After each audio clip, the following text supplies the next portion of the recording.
Good evening, everybody. This is just a short little vlog with a little bit on, oh my lord, my cat is driving me crazy. Just a little bit of info about how and why I chose to be the path I'm on. Well, I really didn't have a choice. I guess I recognised the path I was on. Also, a cool little book here for beginners who are looking into learning more about the craft, druidism to a degree, and witchcraft. Now, unfortunately, I would say 90% or 99% of everything that you see on the market regards to witchcraft and magic and that sort of thing has been infiltrated, taken over, and by a certain group of people that also have taken over control and are in charge of all the banks in the world. And those of you who are aware know exactly who I'm talking about. And what I tend to find with their works is you'll get a little bit of truth mixed with a whole lot of shite, or you get truth but then the shite turns that truth on its head, so it's directed into a direction that it should never go into. A classic example is good and bad witches. There's no such thing. If you're a witch, you're a witch. Good and bad magic, no such thing. However, if you follow any of the Abrahamic lines, there is bad witches and there's good witches, there's evil magic and there's good magic. To be honest, magic, if it's true, it's good. It's based on the planet. It's based on nature. It's based on common respect towards all living beings, most particularly plants and animals. As a druid, we actually do little prayers and we ask plants if we can cut them before we do. Weeds that shouldn't be there because of other people, kind of a different thing, but I'm sort of digressing. But that being said, we are not PC and believe in letting foreigners invade our lands, take over our lands, and rape our women. This is bullshit. So, in that regard, when you see that law within witchcraft, or what I should say Wicca, it's a modern interpretation. There's a lot of good things that Wicca have done in regards to preserving some of the knowledge.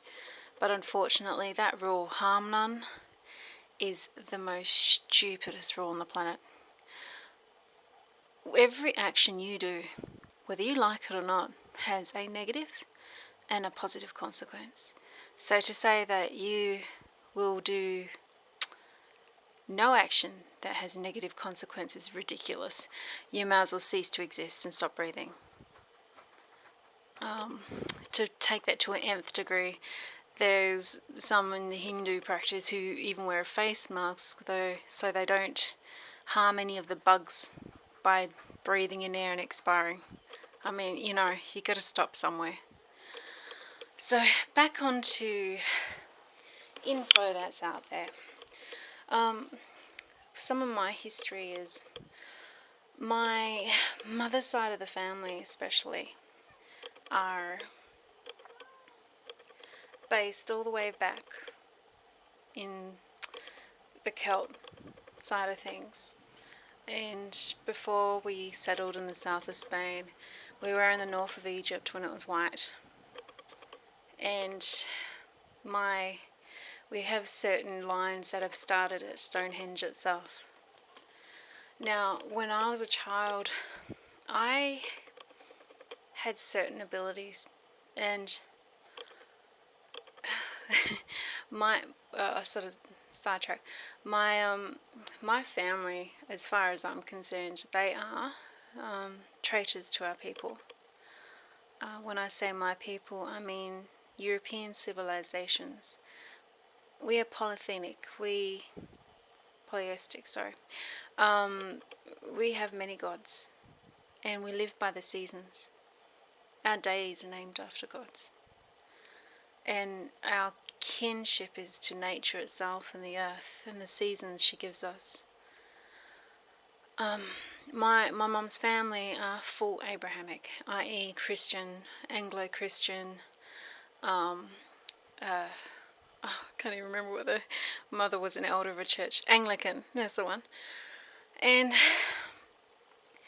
they did everything. When I say they, I should say my mother, because she took me away from my homeland where I was born, and that was the Rock of Gibraltar when I was a child. Took me to London, where we stayed for about a year, and then fled to Australia, where I'm at now. And she did everything to dismiss the things that I was experiencing and put it on the front of, oh, it's from God and all this sort of nonsense. And yeah, I wasn't buying it. I tried at first, but it just did not fit.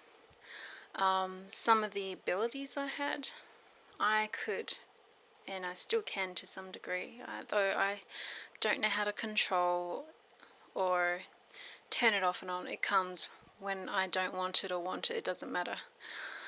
I can hear what people are saying when I look at their eyes and they're not actually moving their mouth.